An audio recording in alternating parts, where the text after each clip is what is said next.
6. We will begin our meeting. I hope everyone's had a great day. We'll begin our meeting with the roll call. Ms. Ford. Good evening, everyone. Again, welcome to our second Parks Advisory Board meeting for today, Tuesday, October 6, 2020. I'm going to start by calling the roll. When you hear your name, feel free to unmute yourself. From District 1, Miss Anita.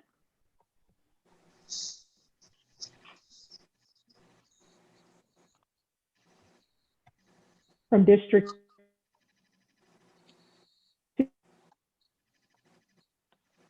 2,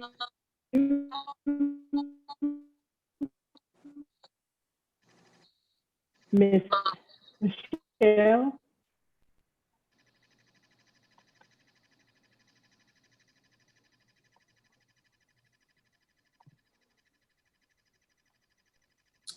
From District 4, Miss Barbara. District 5, Mr. Johnny.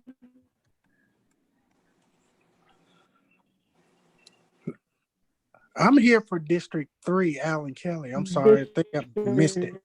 6, Mr. George.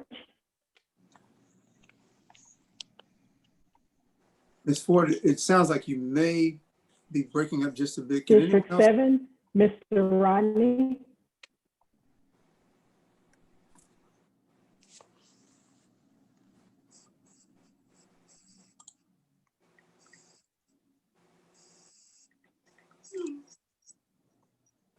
Okay, Ms. Ford is having some connectivity issues.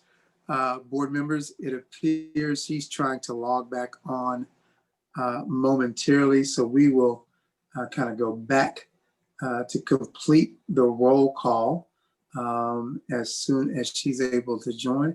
But I'll tell you what I will do as we're waiting her, hopefully everyone can hear me clearly. I'm just going to go through the roll call once again, just to make sure we didn't miss anyone. From District 1, we have Miss Anita Bellinger.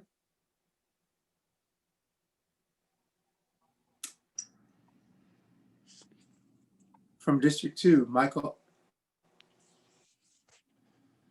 Ididapo. Forgive me if I didn't pronounce that correctly. From District 3, I think I already heard Mr. Kelly, Mr. Alan Kelly. Yes, sir, present. From District 4, Miss Barbara Mostella-Oliver. From District 5, Mr. Johnny Clark. From District 6, Mr. George Oliver. I'm present. From District 7, Mr. Rodney Jones. I'm present. So I'm not quite sure we have a quorum. Ms. Ford, are you back with us? I don't think she's been able to. So it doesn't appear that we currently have a quorum. Mr. Clerk, can I ask for some direction there? Can we proceed without a quorum? What would be your advice? Yes, Mr. Phillips, you can proceed with the meeting agenda. You just cannot take any action items or any formal action. Okay. All right. So we're going to try to proceed. If we have other members to sign on and we get a quorum, then any item that requires an action, we will revisit. Mr. Adams, I believe there is one new member of the board, Mr. George Oliver, that needs to be sworn in, and Mr. Oliver is with us this evening. Can we proceed with the swearing in?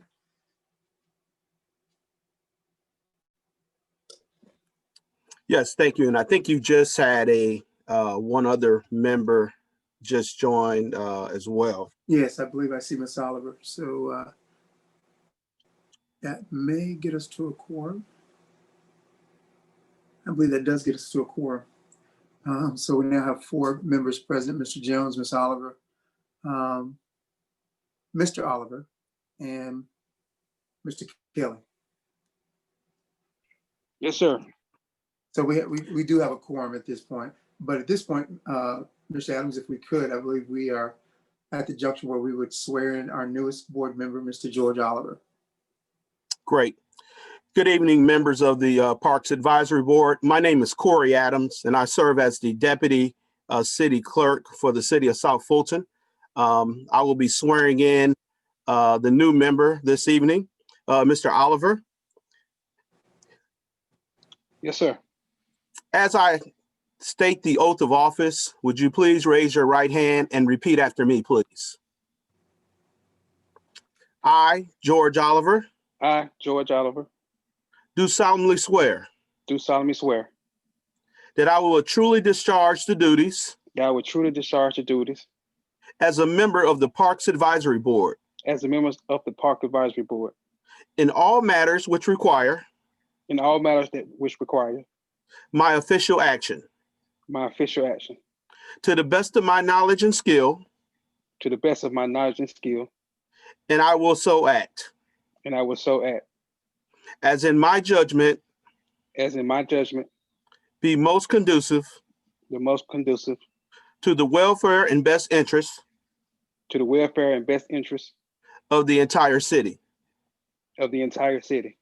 I do further solemnly swear I do further solemnly swear that I am not the holder that I am not the holder of any unaccounted for public money, of any accounted for public money, any unaccounted for public money, in any accounted for public money, okay, due this state, due this state, and that I am otherwise qualified and that I am otherwise qualified to hold said office, to hold said office, according to the Constitution of the United States of America. according to the Constitution of the United States of America. Congratulations, you are duly sworn in as a member of the Parks Advisory Board. You will be receiving this oath of office via email. We ask that you sign that and please return that back to Ms. Ford or myself for the official records of the city. Thank Okay. you. Thank you. Congratulations, Mr. Oliver, and welcome to the board. Thank you, I Mr. know that most certainly we're looking forward to having you participate. This is just our second meeting, but we are certainly looking forward to having you on board with us. Ms. Ford, I believe have you been able to reconnect? Yes, I have. Thank you.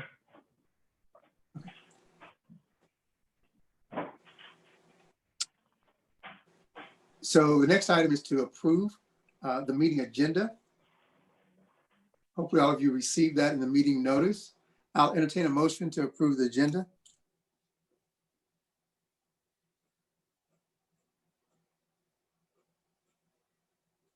Is there a motion to approve the agenda for tonight's meeting?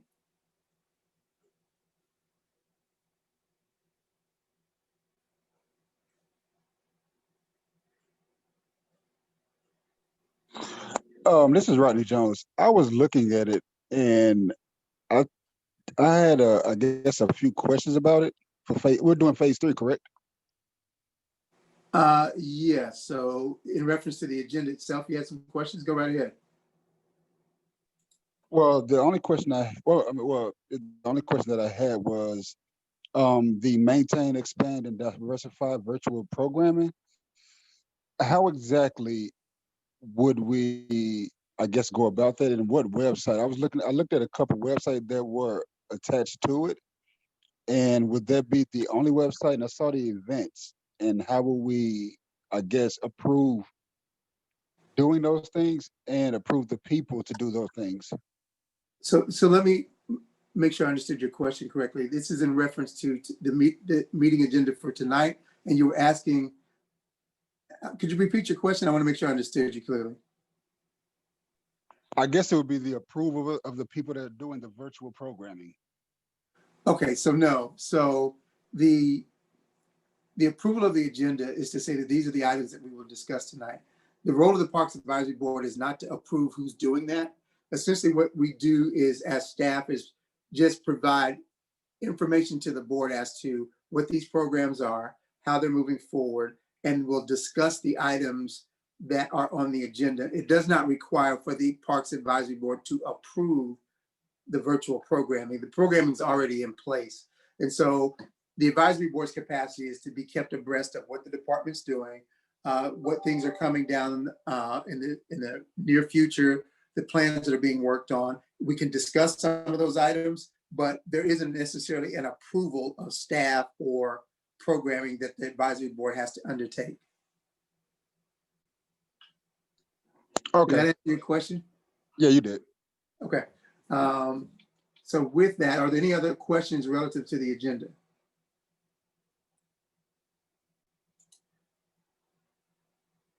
So if there aren't any other questions, do we have a motion to approve the meeting agenda for tonight's meeting?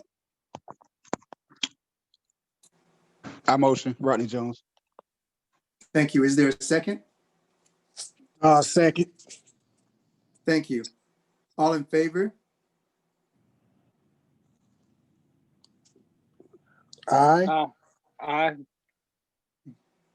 Any opposed? That motion passes unanimously. Okay. So the next thing on the agenda is the presentation that we put together. Recently, the city began its first City of South Fulton University cohort or class. South Fulton University is an opportunity where citizens can sign up for, and I'm not quite sure the length of the university, I believe it's 12 weeks, where citizens are enrolled in South Fulton University, and they receive a number of presentations, information about all manner of different city functions, not just parks, recreation, and cultural affairs. They engage with the police department, the fire department, our community development and regulatory affairs, our human resources department. So all the different departments in the city kind of help to educate whoever's enrolled in the current cohort for South Fulton University to educate citizens, these selected citizens, on how the city works.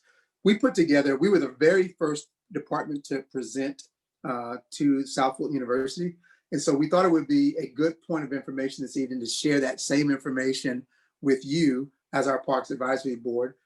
So we had the honor of being the first department to present for South Fulton, the inaugural class of South Fulton University. So we're going to take some time this evening to kind of go through that presentation with you, myself and a couple of the staff members. And so it'll give you a chance to get that same information that we shared with South Fulton University just about a week ago. So with that said, we're going to proceed through this presentation. And when we get to the end, if you have any questions specific to anything we shared, please take a moment to jot them down. We'd be more than happy to answer any questions you may have. In fact, as we proceed through the presentation, if you want to ask questions during the presentation, please feel free to do that as well. And we will recognize you if you have any questions. And so with that, we're going to proceed through the South Fulton University Department of Parks, Recreation, and Cultural Affairs presentation. Ms. Ford, can we go to the next slide, please? So this is just an overview of, we have a very clear mission statement and vision for the Department of Parks, Recreation, and Cultural Affairs. And though I won't read this verbatim, I wanted to share a few highlights from our mission statement and our vision with you. If you'll notice in that first section of the mission statement, in the very first sentence, it talks about our vision of creating community. And what's important about that is Parks and Recreation affects a lot of different things in our community beyond some of the obvious things that people typically think about. And what we see in our mission statement is all the different things we do, from cultural affairs, from theatrical and artistic things, to recreation, from health-focused activities, to youth athletics, to after-school programs, all have a connected focus in helping to create community. And so we see that as part of our mission, particularly in a new city. That's really, really important. And we're relatively, as you know, new city. And so we saw that as being key as part of our mission. We have 17 parks, 692 acres. Some of you who were at the inaugural meeting heard about that. And a lot of specialized facilities that includes art centers, tennis centers, our natatorium, our indoor pool at Welcome All Park. We've got multiple gymnasiums, recreation centers, community buildings, athletic fields. And our scope is also to build partnerships where we can with associations, contractors, vendors, and of course, the community at large. Next is our vision. This is part of an extension of our mission. Great parks have the power to increase our quality of life and strengthen the fabric of the city. And so when you look at cities that are ranked as being some of the most livable communities, often what you find is that they have really significant, really well-developed park systems. It's considered to be one of those quality of life issues in a community that helps to build and strengthen the community, much like that creating community thought that I shared in the mission statement. Our vision is we do that is to provide affordable, recreational, physical, and cultural opportunities. That's a mouthful because those are a lot of significant categories. But we want to be able to cross all of those different genres and do so in a way that's affordable for the cross section of people that we have in a city as large as we are. At 100,000 residents, there are a lot of communities within the city that we want to be able to connect to in those different areas. We also want to make sure that we have a focus on building health communities. That was the case before the pandemic, but it's certainly as much of a focus now as it's ever been. And so those are some of the key outcomes from both our mission statement and our vision. If we could proceed to the next slide, please, Ms. Ford. It's one of the things that we are probably most fortunate in our department is that we've got an outstanding management and leadership team that I'm really privileged to be able to work with. Folks that have a lot of experience and more importantly are really passionate about parks, recreation, and cultural affairs. First is our deputy director who's with us this evening. You'll hear from her in just a moment, Ms. Chapin Payne, who came to us from the city of Fairburn most recently, but has extensive experience in parks, recreation, and cultural affairs. She is a native of South Fulton, a Westlake graduate, and grew up in our community. And so she's deeply rooted in the city of South Fulton for many years. Earlier, you heard from Ms. Lakita Ford, who is our program manager, also another Westlake graduate and a native of South Fulton, who has been in this community virtually all of her life. She has a extensive history. Both Ms. Payne and Ms. Ford were college level athletes as well, and bring a lot of experience to the process and to our management team. Otis Key is our recreation manager who came to us most recently from East Point, has done an outstanding job managing all of our recreation programs and our recreation team as well. Ms. Salandi Avini is our cultural affairs manager at the Southwest Arts Center. She's been at that location over 10 years and has grown in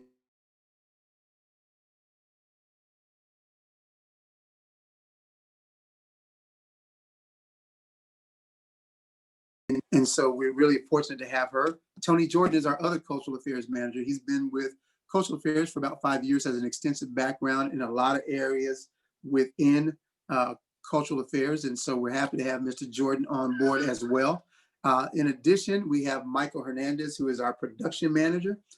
He runs all of our production elements in cultural affairs, specific to all of our cultural affairs activity, but he's located at the Southwest Arts Center, where we have our 350-seat theater, which is the home to True Colors Theater Company. So we are fortunate. That's a really outstanding team that we have to work with. And I'm glad to be able to come to work with really dedicated folks each day. We are several things. We're parks. We have 17 of those, as I mentioned. Recreation, which crosses a number of different areas, and then cultural affairs. And so we're really unique in that we have resources that a lot of departments like ours don't. We can do everything from have a wonderful outdoor festival, host youth athletics. We have athletic fields, to indoor recreational activities, fitness centers. We have an indoor pool. We have probably the only indoor theater with the type of system that we have below I-20. We're really excited about that. And all of that combines to create parks, recreation, and cultural affairs. On our next slide, you see a list of the parks that I referenced earlier. They're listed kind of alphabetically, and they span from District 1 all the way to District 6. District 7 is part of our plan to develop a park there. We don't currently have one in District 7, but these parks you see here are spread out across the 102 square miles of the city of South Fulton. On our next slide are our facilities that you see listed.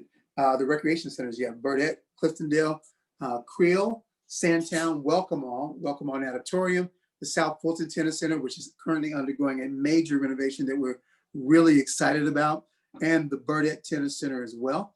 And on the next slide, you will see the 2 art centers that we brought on board earlier this year, the Southwest Art Center, which is at 915 New Hope Road.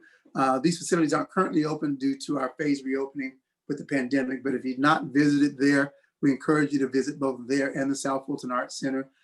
We may arrange to kind of do a facility tour for one of our Parks Advisory Board meetings in the future once we get this pandemic a little bit more in hand. And with that, I'm going to pass things over to Ms. Ford to talk about our programs.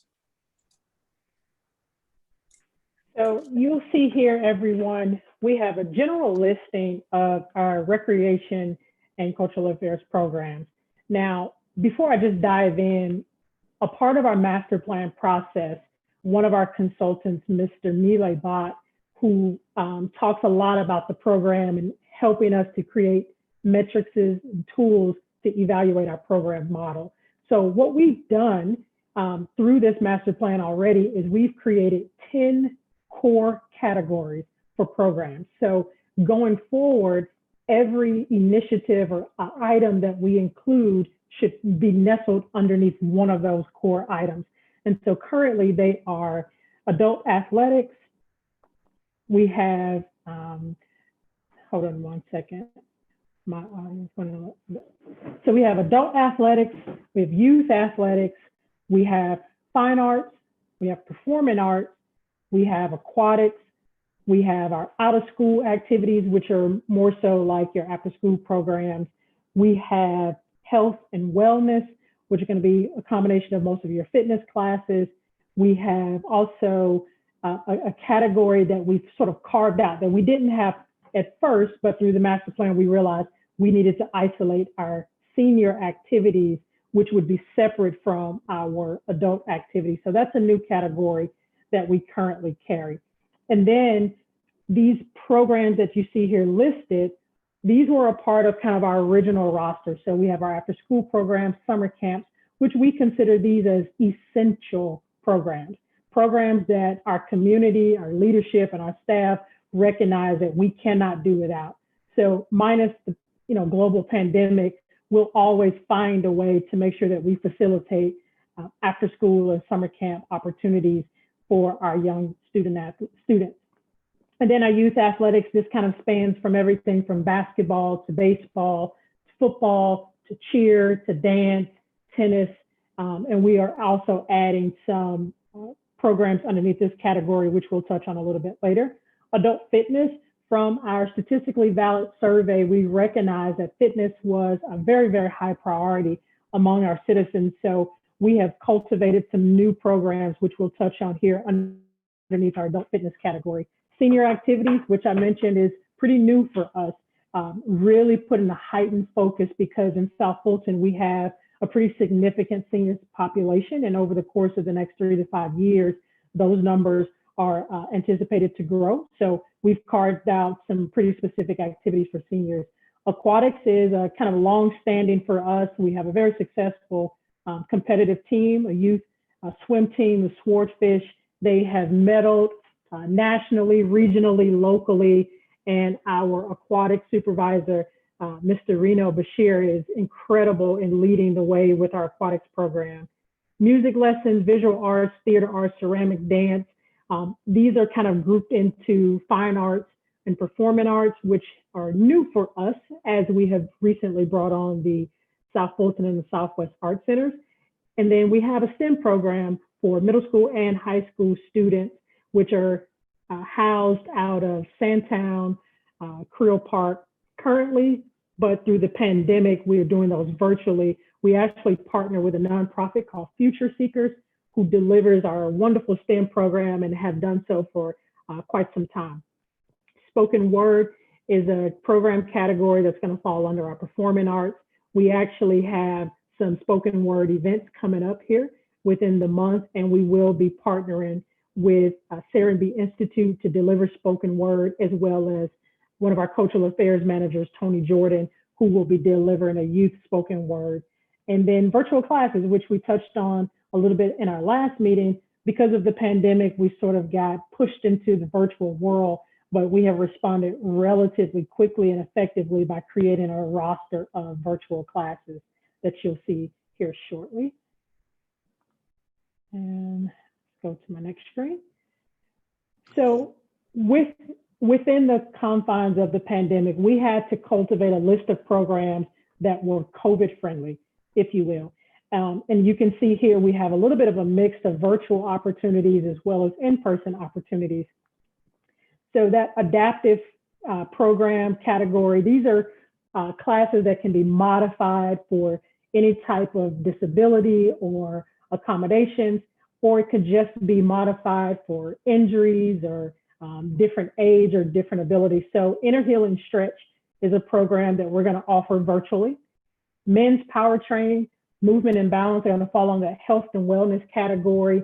Currently, they will be offered in a virtual format. You'll register for free. You'll get your credentials to log into a YouTube link that will be sent on a weekly basis. And then you can sort of train and follow that program independently. Hand building pottery is a fine arts program, which is going to be sort of offered in person. So the way it will work is our cultural affairs staff will provide clay and a manual guide of different type of potteries. You can pick those up outside of Cliftondale. We'll have kind of a safe place where you can go and pick up those supplies, take them home, kind of go at your own pace to build certain items, return those, and then our staff members will fire them and glaze them for you. Virtual field trips. This is going to fall under the out of school time category. Currently, it's going to be a substitute for what would be after school program, but we have not started in person with youth. So weekly, a link will be launched on the website, and elementary and middle school kids can log into that, take them to a YouTube link where each week they will explore a different part of the world. Group guitar lessons, spoken word lessons are going to fall under our performing arts categories. These are our current fee classes. So there is a $25 registration fee for group guitar as well as spoken word. There are some materials that are required for this course, especially guitar. You have to have an actual guitar at home, and then you'll log on weekly, twice a week, and take live lessons from a guitar instructor. And similarly for spoken word. The cooking classes, this is primarily a senior activity, but it is open for other adults who are interested. This is a free course, but you still register. You will get an ingredient list that you can feel free to go out and purchase different foods in preparation for the cooking class. The cooking classes will be launched via YouTube, and then you'll log in there and follow along as one of our staff members takes you through some really healthy recipes. Fall baseball, skills and drills. This is a program that potentially will be offered as an in-person option. Our recreation manager is still vetting this one really, really hard. We want to make certain that we can do this in a way that's still going to be safe for the children. And then esports is going to be categorized as a youth athletic. And it will give students the opportunity to log in and participate in kind of those big title games, NBA 2K, Madden, NFL, Fortnite, and some other opportunities that they can still connect with other kids and teens in their areas, but do so from the safety of their home. And Mr. Phillips, we can pause there before we move forward if anybody has any questions about just our structure, our programs, our leadership team before we move on forward. This is Rodney, District 7.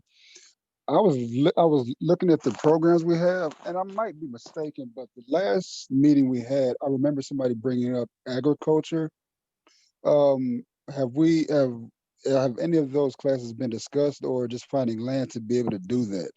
That's my first question. If you can go ahead and answer that. So Ms. Payne, if you would mind You can talking take that one, Chapin. about the initiative. Yeah, can everyone hear me? It's a little low. Can you speak up just a bit?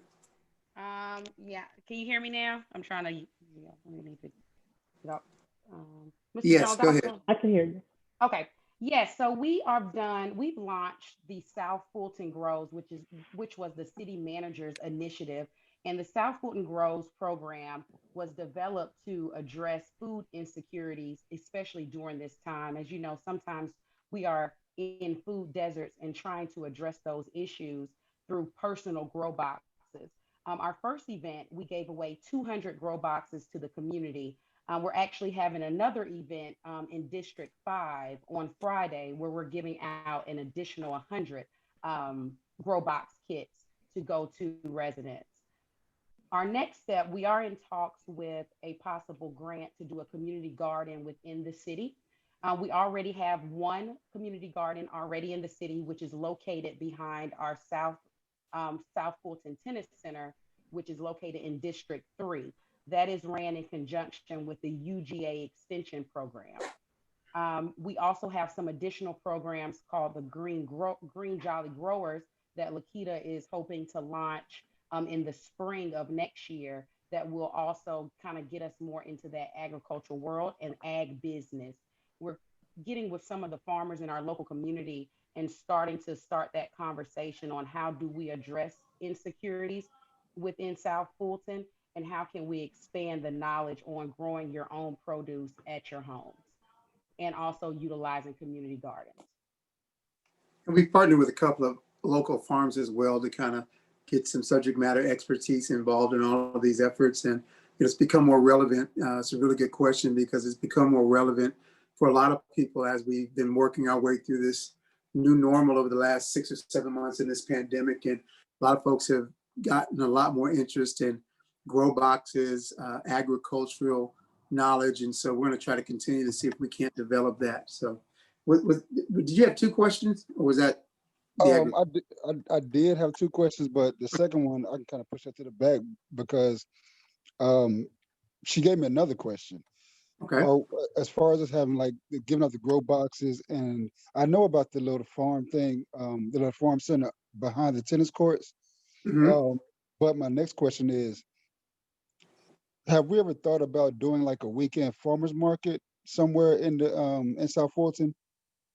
Yes, we have. And so we were actually looking at doing that earlier this year before things kind of, changed with the advent of the pandemic. And so we've looked at doing that and looked at a couple of prospective locations. It's definitely something we'd like to pursue. And as we get through this pandemic and get to the point where we can do larger gatherings, maybe in a more social distance way, that is definitely something that we look at as a future option to kind of connect people more significantly to healthy eating, address some of the food desert issues that Ms. Payne talked about a little bit earlier. District 4 in the city has a lot of agricultural elements. There's several farms in that area, a couple of minority-owned farms in that area. We've looked at doing some citywide festivals that would have maybe a farmer's market aspect to that.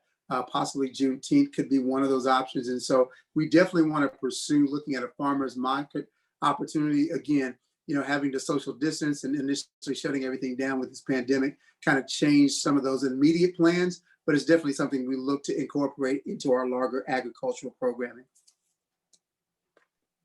Okay, thanks. That's all I have. Fantastic. With that, if there are no other questions at this time, we'll move to the next slide, which is a really brief one.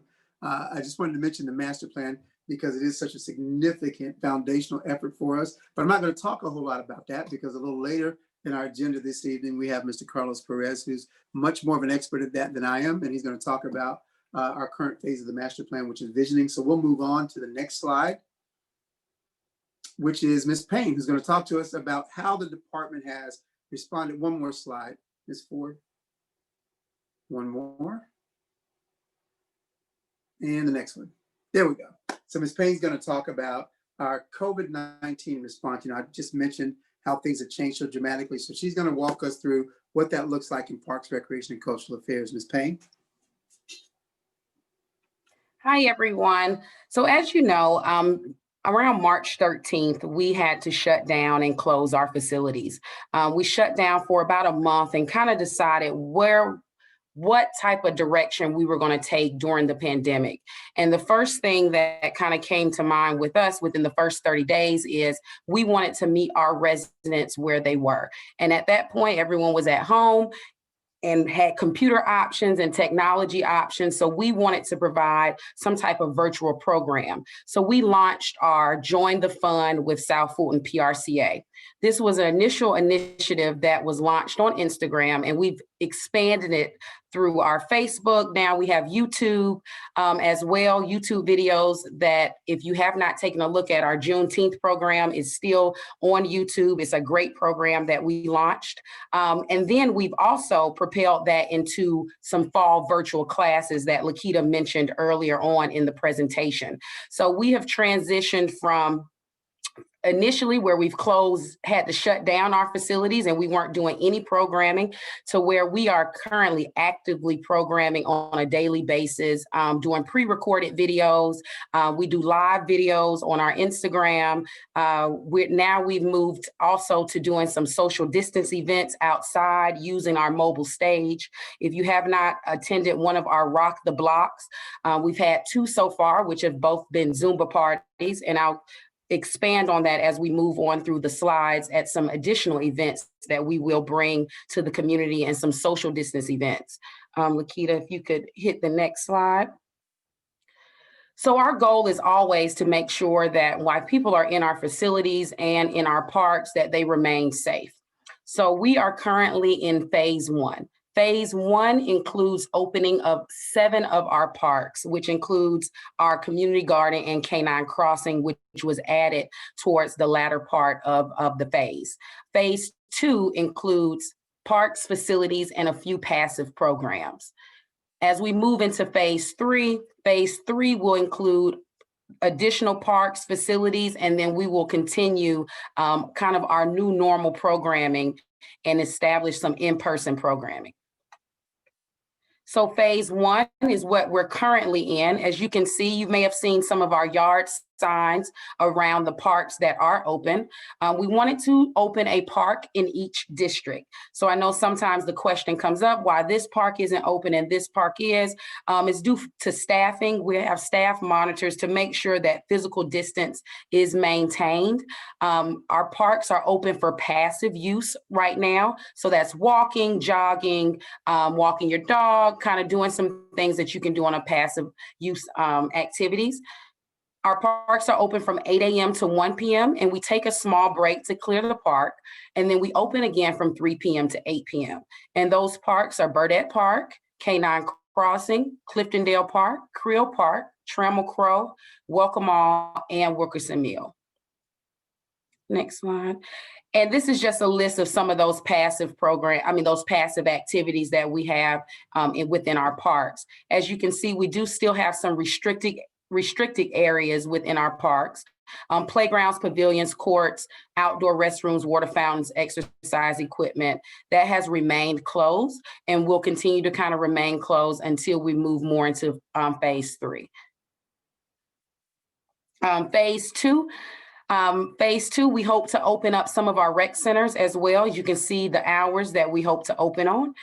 That will be for passive use as well, and some small group programming, less than 10 people programming.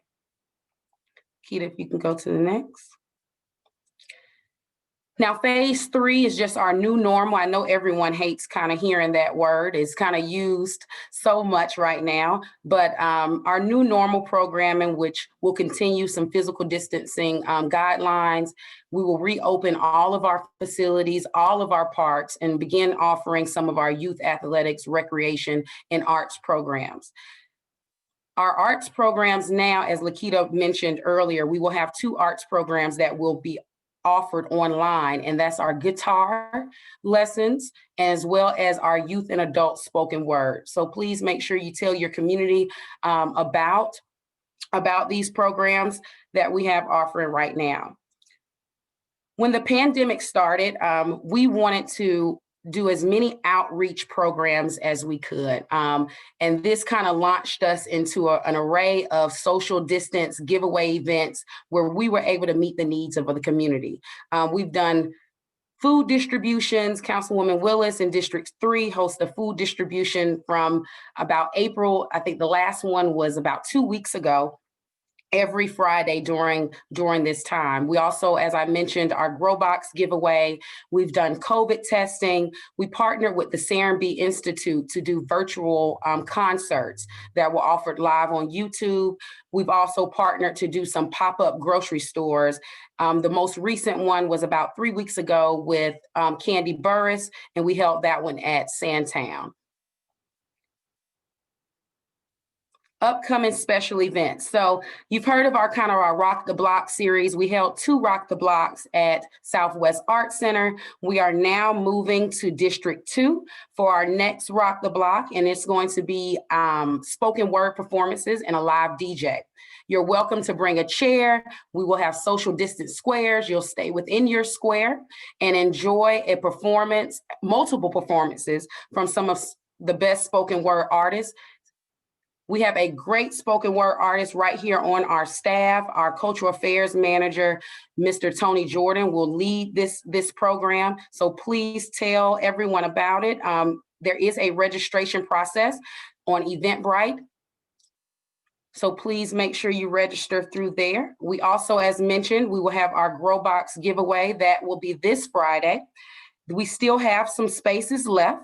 So please, as you use the link, if you're located in District 5, or if you know anyone that's located in District 5 that may want to take advantage of this opportunity.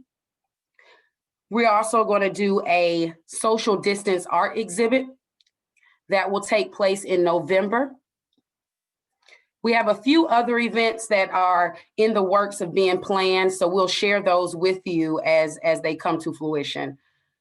We also want you to stay connected with us. As we mentioned, we launched the South Fulton PRCA Goes Virtual initiative at the beginning of the pandemic, and this allowed us to expand our social media. So if you have not seen us on Instagram, please make sure you follow us at South Fulton PRCA. That's also the same on Facebook, South Fulton PRCA. And as mentioned, we are getting ready to reface our website. So take a look at our website. The relaunch will be about mid-October. We're looking to do it towards October 19th-ish. So take a look at the website and the changes. And we also always welcome any type of feedback. So if you see something like, hey, this may be a little confusing, or you have some ideas and some initiatives as the board, please feel free to email myself, Tony, or Lakita, and we'll make sure we try to vet those programs and initiatives.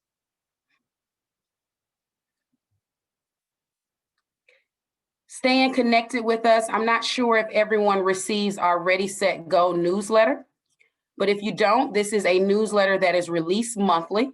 It's an update of all of our programs, maybe some updates from our staff. Make sure you go ahead and list for that and enroll in that newsletter to receive it. If you go to our website, you can go ahead and add your email address to that distribution list. That's a great way to stay connected if you do not have a social media outlet.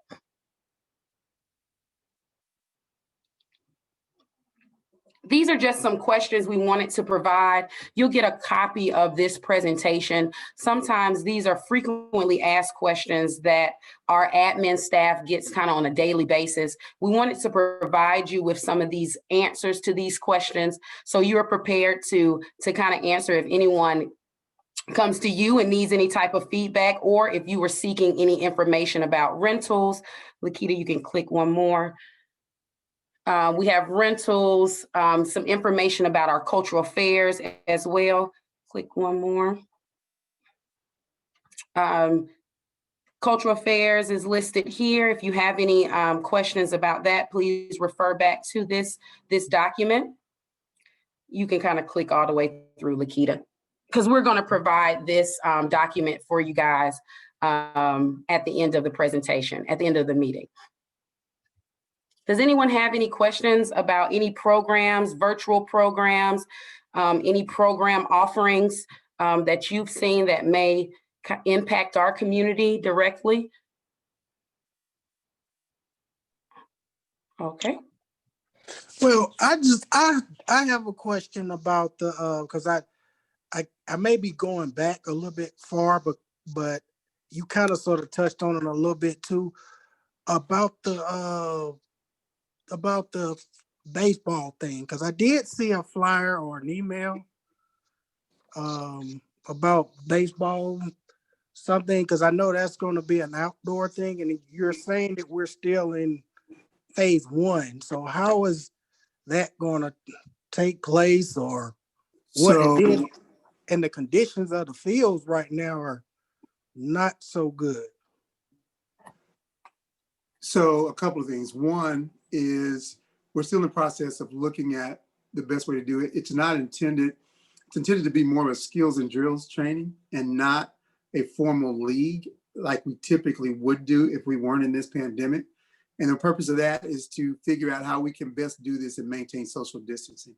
So that is more about skills and drills. It's not teams playing a regular season, playing a regular season schedule and competition as much as it is about skills and drills. And so we're looking at how best to kind of see if we can put together a model for skills and drills that would allow us to do small group activities, social distance, and keep public health guidelines in place while allowing some limited small group activity. So that's the model that we're working on.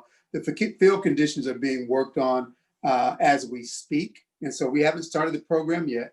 Again, we're trying to see how best we can incorporate it in a skills and drills public distance model, but it would be different than what our typical youth baseball season would look like. All right, makes sense. Okay, you answered the question. Certainly, thank you. Any other questions? No. Okay, well, in addition to questions, please always know that in these meetings, if you between meetings or while we're in a meeting, come up with an idea, a suggestion, or if you run across other programs that maybe you've seen in other cities, other jurisdictions, please let us know. We're always interested in additional input. There's a lot going on in the Parks and Rec agency space across the country. There's a lot of exciting stuff that's going on, and we try to keep our finger on the pulse, but certainly having you as our Parks Advisory Board to add some additional insight is always a big asset for us as well. And so with that, Ms. Ford, can we move to the next portion of the agenda? So the next item on our agenda is the Parks Master Plan preparation for phase 3, which is our visioning phase. And we have our master plan consultant, Mr. Carlos Perez, will lead us in this discussion. Wonderful. Good afternoon, board. Can you hear me okay? Yes. Okay, wonderful. Thank you for taking the time to, for providing us the opportunity to share an update on this process with you. What I'd like to do is share the screen, my screen, so you can see a presentation that we've prepared to provide you an update on where we are in the process and what we'll be entering in the coming months. So I'm going to share my screen now. You should be seeing a cover slide that says City of South Fulton Parks, Recreation, and Cultural Master Plan. Is that what everyone is seeing? Yes. Yes. Okay, wonderful. Okay, so what we're going to share with you this evening is pretty brief. We're just going to remind you of what our process is. And then we're going to take a little time to explain the visioning phase, which is what we're entering now. And the way we're going to explain that is by giving you an example of a similar visioning phase that we completed for the city of Smyrna, which is not too far from us. And that'll give you a good idea of where we're headed as part of this, this process. So just as a reminder, this is our planning process. We started right now. We just finished phase 2 of the needs and priority assessment phase. We started with a context analysis, which is really existing conditions, and so the combination of phases 1 and 2, the findings from that then inform the third phase, which is the long-range vision. And then after we finish this phase, we'll enter the implementation phase. Based on that, in the implementation phase, what we'll do is we'll take the long-range vision that we've developed and we'll create a phased implementation strategy based on realistic funding sources. And then after that, complete the final plan and take it to the City Council for adoption. So what do we mean by the visioning phase? Well, the next series of slides will show you what that looks like. Um, uh, Unique to the city of South Fulton, the visioning phase will be split up into essentially two elements. One is a citywide visioning, which is what we're going to be entering very quickly with staff, and we'll be developing what we call essentially a system-wide vision. And then that system-wide vision will inform the individual park master plans that we're also going to do as part of this process. The series of slides that I'm going to share now didn't get that far, didn't get into a site master planning process, but you'll see how the citywide visioning phase, which I'll talk about now, will inform that. And that's what we'll end up doing for the city of South Fulton. So the long-range vision phase begins with a visioning workshop with staff, where we share the needs and priorities assessment findings, where we talk about that and use them as a way to develop a system-wide vision. And that system-wide vision begins with some kind of vision statement for this process. This is an example of the vision statement that we used for the city of Smyrna. Their plan was called Recreate Smyrna. And the idea is to create that statement that informs the visioning process. In this case, this vision statement included the values or the guiding principles that the city was felt were very important. So specifically, they wanted to strengthen community, achieve economic prosperity, reach social and environmental health. Those were the kind of the guiding principle, the big values that they wanted to pursue. The following elements identified how they were going to do that through the park system. They were going to do that through excellence in service, memorable activities, signature places, and high quality linkages. And so what we ended up doing was taking those elements, the excellence in service, the memorable activities, the signature places, and high quality linkage, and created physical visions behind those. And that's what you're going to see in the next series of slides. It's just examples of what those elements led to. Again, in excellence in service, we looked at operations management, communications and marketing. In memorable activities, we looked at programs, special events, outdoor recreation facilities. In signature places, we looked at a variety of park spaces that became kind of like their classifications or their structure for specific park types. And then the fourth was high quality linkages, which looked at connecting everything together. So in the next series of slides, I'm just going to show you examples of what these elements led to. So excellence in service. One of the things that we talked about that we'll do also with the city of South Fulton is organizational structure, right? So we looked at the city's existing organizational structure and org chart for the parks and recreation. And based on achieving those values that they wanted to achieve, we recommended new positions and restructuring some of the positions to help them succeed in that effort. So in addition to that, we also provided additional recommendations about marketing and communications, collaboration with other groups, and so forth. So this is an example of something that may come out of the visioning workshop with the city of South Fulton as well. For the memorable activities, we looked at programs and special events and outdoor recreation facilities. So as part of this, what we identified with the cities were the programs that the city was going to lead, like they were going to be the leading provider of. And so that's the ones that you see under that column. And those are programs that, based on this discussions with staff, based on the needs and priorities assessment, they wanted to control. Then they identify the programs that they could share with somebody else. So special events they could do in-house, but then there were certain special events that they would work with other city groups to complete. And then for the others, the support providers, their role was limited. In many of these cases, it was offering the space or the facility to provide those programs. So this served as a framework for how facilities and how program delivery would be provided to residents. Key to this process, both for Smyrna and then the same thing that we'll explore with the city of South Fulton, is how these programs influence facilities. Based on these programs, what kind of facilities are we talking about? And that was the memorable activities part of the equation. And so what we did there was we looked at national benchmarks and best practices to see how many facilities the city would need to have to provide that quality programming that they wanted to do. And so what you're seeing here on the left is essentially a chart that says the number of facilities that they would need by a given time frame, right? So for example, playgrounds, right? By 2022, there was a desire to have 9 playgrounds built. And then we also looked at where they should be located based on how far we wanted residents to travel to those facilities. And we modified that based on development patterns. So areas that were low density, it was okay for residents to travel a little longer to. Areas in the city that were more high density, it was more appropriate that they travel a short distance. So for example, let's use playgrounds as an example. We said, well, by 2022, we want to have 9 playgrounds. And in the low density areas, we think it's okay for residents to travel about 1 mile to get there.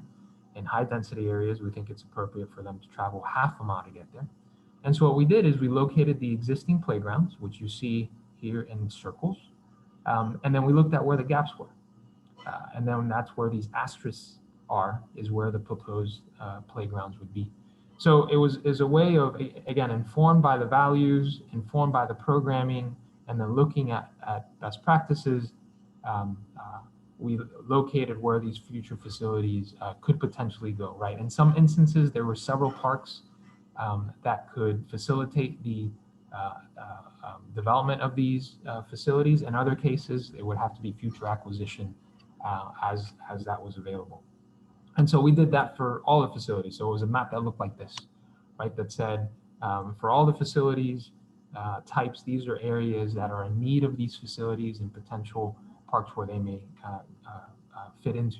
And that's gonna be a really important piece of the city of South Fulton's vision, because we're gonna be developing park site master plans for each of the city's parks. And I'll talk about that in a second. So that was memorable activities. We also developed a physical vision for the signature places. And so an example of this was looking at what areas in the city did not have access to a park. Mr. Phillips mentioned earlier in the presentation that there are certain parts of the city of South Fulton that don't have access to parks.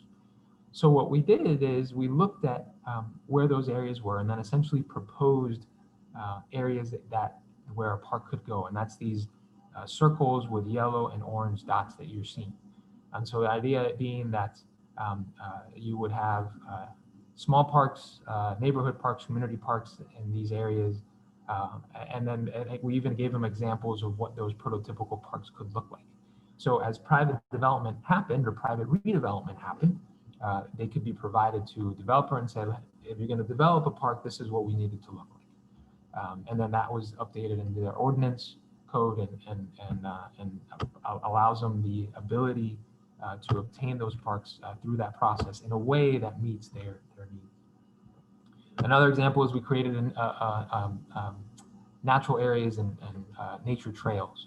And so those are the areas in orange that you see, the lines in orange, and then the orange, I'm sorry, not orange, brown. And then the brown asterisks are areas where there could be natural area parks or nature parks. And then the last component of the vision was high quality linkages.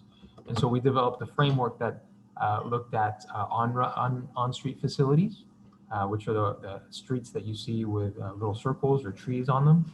And then the off-street facilities, which are the areas that look like greenways. And so that gave the city a framework to build from in developing their greenways vision, which is something that we'll be doing as well for the city of South Fulton. So ultimately we have a vision statement, and then we have a physical vision that shows what this system could look like. And this is where we stopped with Smyrna. With the city of South Fulton, we'll be going an extra step. And we're going to be zooming in on individual parks and developing conceptual park master plans as part of those. And that's going to be a community-driven process. We're going to create virtual opportunities to engage with residents to develop conceptual plans. But this vision, system-wide vision that we develop will be an important part to inform those individual master plans. And I'll give you an example. Let's say that and we're going to use Recreate Smyrna as an example. Let's say we were going to develop a conceptual master plan for this park right here. Well, we go back to the citywide vision and we say, well, per the citywide vision, which looked at the city comprehensively and looked at the park system comprehensively, we know that this park was an opportunity to provide a natural area park. It was an opportunity to address the basketball court needs, opportunity to address the football field needs, and an opportunity to address the tennis court needs. So as we develop that site plan, then we can draw from the city-wide master plan to inform programming for that. And so we'll do that in collaboration with the community. We'll essentially say, okay, community, for this park, the citywide master plan says that these are some of the needs that this park can fulfill. And then we'll work with residents on designing the park around that. So you can see again how the citywide vision relates to each individual park. So again, that's what we'll be doing as part of the long range vision. Specifically, what we'll do is in the coming weeks, we're going to be doing that visioning workshop with staff. We'll develop that high-level visioning, citywide vision, and then we'll share it with this board as well as with the steering committee to get your thoughts on the citywide vision. And then based on those comments that we received from you as well as from the steering committee, we'll update the vision, and then we'll be ready to enter the park system or the park site master plans for each of the individual parks in collaboration with the community. So I'll stop there and see if you have any questions.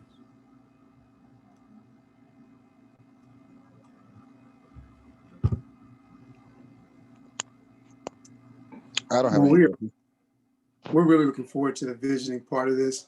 We've been through the first two phases of the master plan, and Carlos and Perez Consulting have done an outstanding job, but this is really exciting because we get a chance to start putting together what our future is going to look like in Parks, Recreation, and Cultural Affairs for the next 10 years. And we get a chance to really start to put our minds and ideas into a realistic plan for what this could look like over the next 10 years. And so we're excited about that. You'll be hearing more about that as we move forward with the Parks Master Plan and with the specific visiting section that we are about to engage. So please stand by for more information on that. Carlos, thank you so much. That was really informative. We appreciate it. Sure, you're very welcome. Thank you. And Ms. Ford, we are ready for the next part of the agenda. So the next item on the agenda is fall winter programs and events. So I'm going to briefly touch on what current initiatives, activities, and events we have scheduled and planned, but be mindful that we are still in phase one of our reopening, as Ms. Payne went through.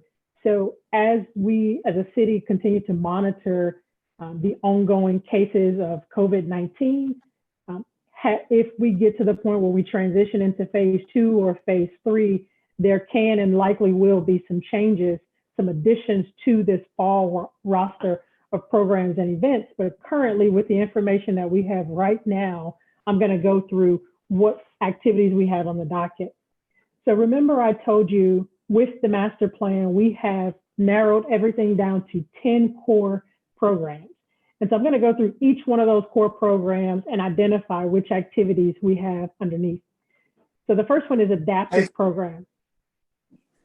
I'm sorry, was somebody trying to speak?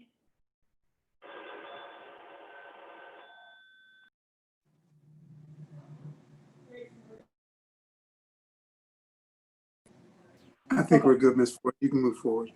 Okay, so the first one is adaptive programs, and we have Inner Healing Stretch, which is specific for seniors, but it is open for the general population. One of our instructors, our art education coordinator, art education, Ms. Narvia Griffin Watson will be leading that. It'll be offered virtually through YouTube. Under adult athletics, we will be introducing pickleball.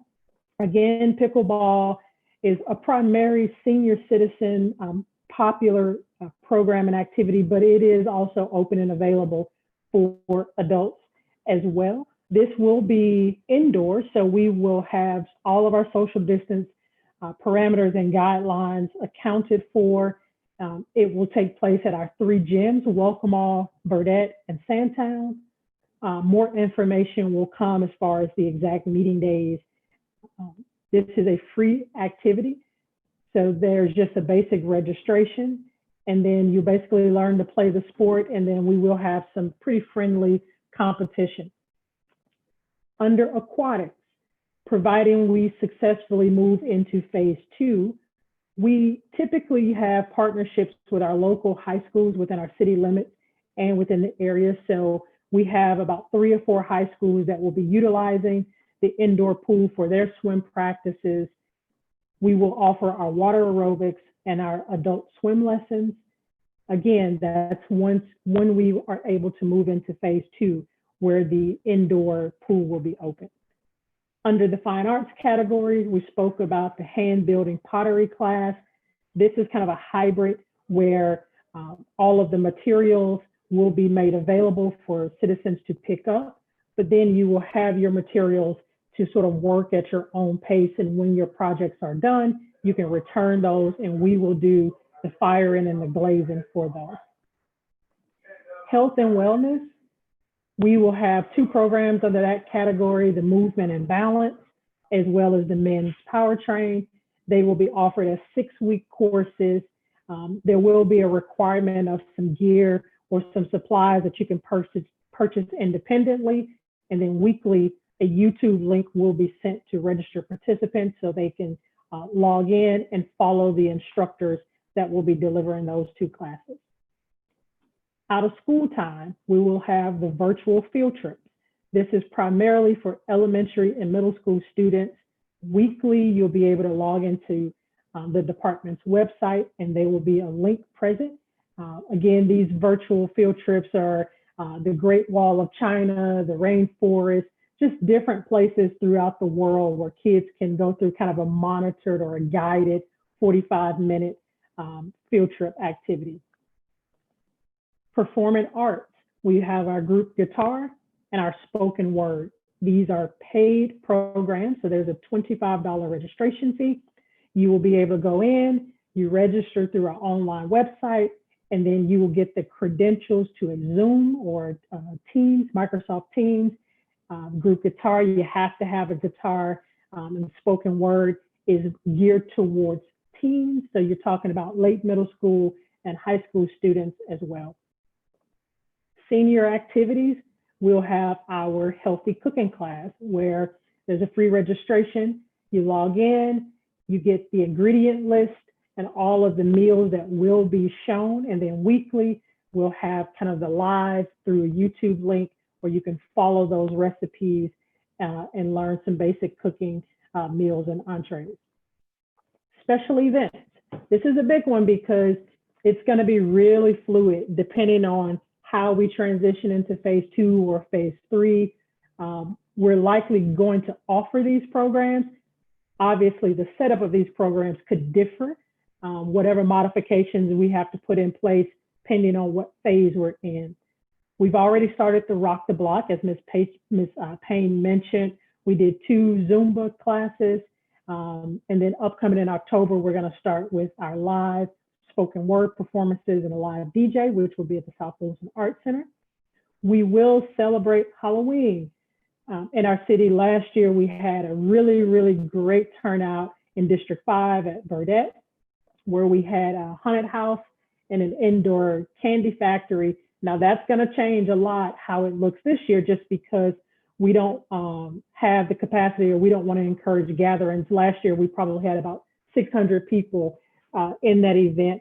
So we can't gather to that magnitude. We will celebrate Halloween. However, it will be offered slightly different this year.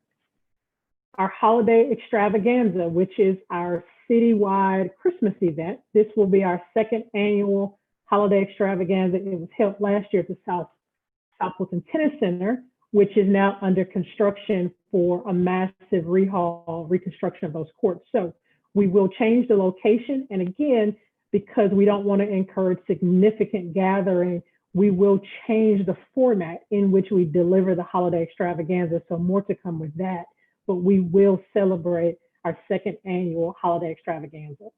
And then finally, to round out our events, we will have our New Year's Hot Cocoa and Jazz. This is a wonderful event that internally was driven by one of our site center supervisors, Mr. Quentin Martin. Some live music, some vocalists, some light refreshments.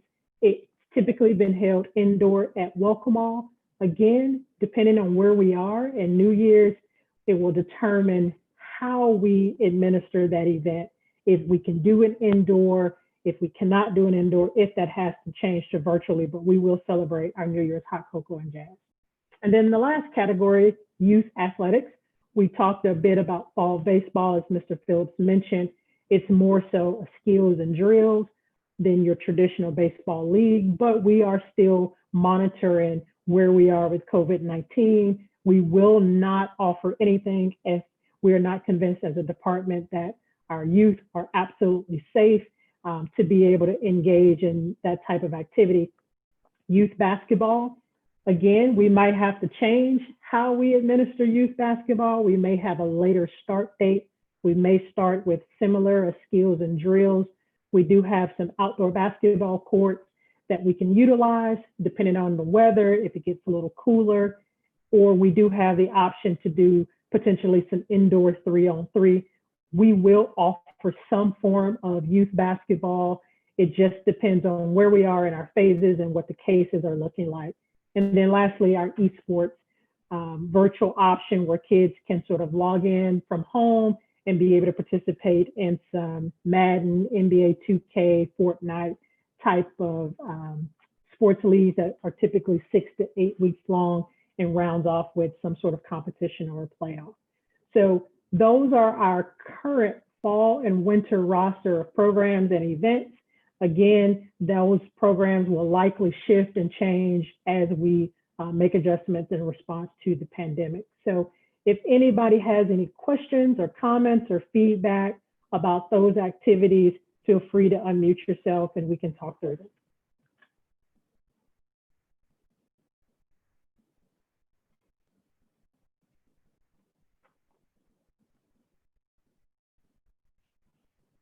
Okay. Mr. Jones, I'm here. I saw your screen light up. I was trying to see, did you unmute yourself if you had a comment?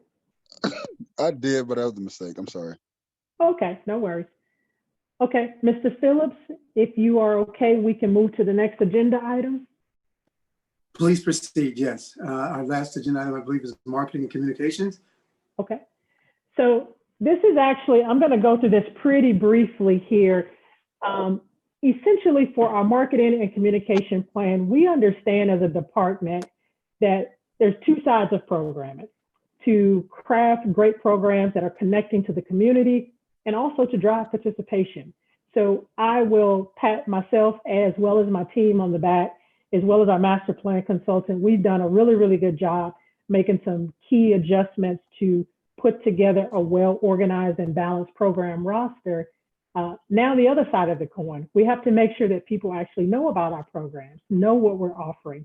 One of the very big statistics from our survey was 53% of our residents do not participate because they simply are unaware of what is being offered. And that was a catalyst to driving us to really take a hard look at how we market and how we communicate. So thus far, we've come up with a few tactics that will help increase our visibility and hopefully to drive some more participation. So we will be using digital flyers for each activity, as well as general flyers that just reference fall, winter programs. We're going to use our social media platforms that Ms. Payne referenced earlier: Facebook, Instagram. We are revamping the website, and we're going to try to draw a lot of traffic to those areas as possible. Our PRCA newsletter, which Ms. Payne also shared, that goes out monthly to residents, as well as our council members and our mayor. Each individual council member has some form of communication, whether it's a newsletter or something like that. So we always try to make sure that we attach our programs and our offerings to each council member, so we're penetrating the districts specifically. Civic Rec is our internal platform where we take registration from all of our activities. So through that, we generate an email list of participants in the past. So we have the ability to do Civic Rec blast email blast to all of our past participants so we can keep them abreast on what's new and what's coming up. The website, again, we're looking for a mid to late October launch, and we're going to put a lot of energy and effort behind that and try to make sure that it's user friendly and that it can get information across to citizens very clearly. Then video clips. So Mr. Tony Jordan, our cultural affairs manager, in conjunction with Mr. Michael Hernandez, our production manager, have done a really, really good job of creating visual highlight reels, 25, 30-second commercials, if you will, that we're going to use to promote our programs individually and as a whole. So we've done one for the Zumba block party, the Rock the Block series, and we'll start to craft some smaller video clips for each one of our programs. And then we will do special event promotion. So as Ms. Payne mentioned, we have a special event, a Grow Box initiative this week at Burdette. So we want to make sure that every time we do have in-person opportunities, word of mouth is our biggest driver of programs thus far. So we want to make sure that during those in-person events, we are having signage, registration open right then and there that we can engage people on site. And then lastly, banners and signs. We want to make sure that we can get some physical signs in our neighborhoods, on our major corridors throughout the city that basically just have general fall programs open, fall registration open. And we've played around with the idea of putting QR codes on those signs. So if you guys have gone to some restaurants here recently, you might notice that most restaurants have gone away from the physical menu, and they typically have a QR code somewhere on the table. You pull out your camera phone, you take a picture, and it immediately takes you to the website where you can see the menu options. So we're thinking something similar on signage throughout the city with those same QR codes that can route citizens directly to our websites where they can become aware of what activities we have. And that rounds out kind of our roster of marketing and communication ideas. That's our plan going forward. And then by the time our next meeting rolls around in January, we'll have the ability to actually share outcomes. So we can say, hey, before we put together a well-crafted plan, this is what our participation numbers look like. And now that we've executed this plan, here's where our participation numbers are. And then we can kind of compare and evaluate our strategies. And Ms. Payne, if you wanted to touch on anything in the marketing communications, you can do so. I was just going to add that one of the biggest avenues that came back from our demographics and trends report and how our residents find out about information was word of mouth. So I would just employ that everyone kind of let people know about our programs. If there's some other avenues that may not have been listed that Lakita talked about, some newsletters, your community newsletter that we may not be aware of, please share that with us. We would love to share information with those platforms as well. One of the things that we want to do is continue to do a better job, a more effective job of communicating with our communities across the city about what's going on in parks, recreation, and cultural affairs. You know, with all the technology and digital platforms, word of mouth is still, as we found out through our statistically valid surveys, a very powerful way of getting the word out.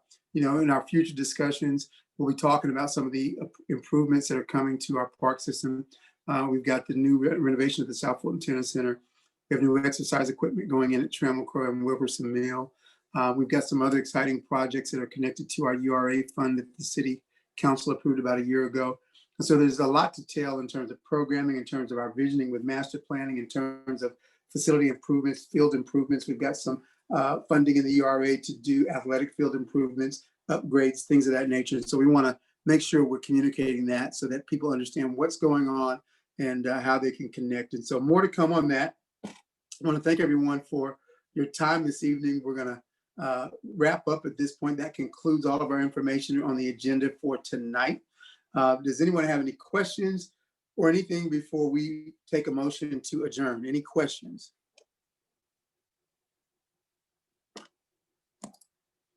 If not, then I will ask if there is a motion to adjourn tonight's meeting. Yes, motion to adjourn. And is there a second? I second the motion. All in favor, please say aye. Aye. Aye. Any opposed? That motion passes anonymously, and I'm sorry, and unanimously, and that concludes our Parks Advisory meeting for October 6th. Thank you again for being a part of the board and for participating. And please know that in between meetings, our staff is always available. You can call or contact us by email as needed for anything related to Parks, Recreation, and Cultural Affairs. Have a good evening. Bye, Have a good everyone. evening. Have a good night. You guys do the same.